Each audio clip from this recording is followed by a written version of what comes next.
One of the most important things I think anybody can be doing right now in turbulent times is remember what business you're actually in. And here's what I mean by that. I end up coaching a lot of high-level CEOs, and inevitably when I'm talking to them, they've built these organizations. They've got employees around them, associates around them. More times than not, when something's kind of going off the rails, they have lost sight of the actual business that they're in. And even at the CEO level, they might have their head way too far down the road, trying to open up new markets, new verticals, whatever, and they have forgotten about what the core driver of revenue and profitability in their business actually is. I'll give you a really good example that on the acquisitions side of a business, I recently had a client and we were talking to some of their acquisitions agents and point blank asked them, what is your job? What is your role inside of this organization? Resoundingly, we're told it's our job to get deals under contract. I had to correct them and I had to help the CEO understand why this correction needed to take place, because that's not the job. The job is, the business you're actually in is putting deals under contract as a wholesaler, which this guy was, that can be sold. You're there to help a seller out of a hard situation. They are distressed. They need to sell their property. And it's your responsibility to take that seller, put a deal under contract that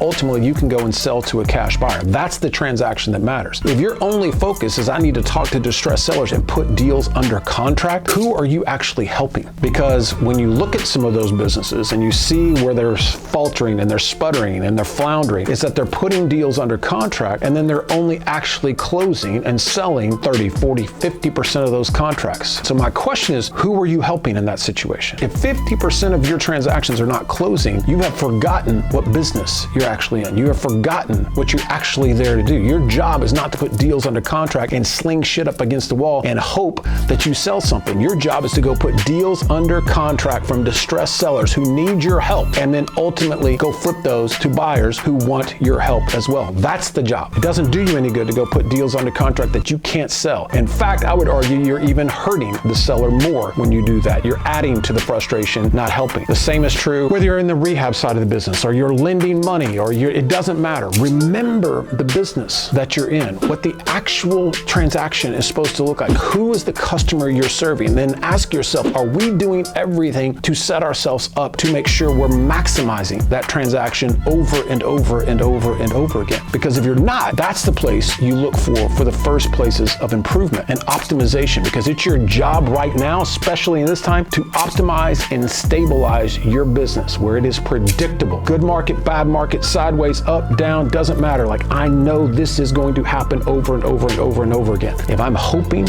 and praying and spraying, just kind of, hey, let's see what happens, then you are designing the business to have a lot of different failure points.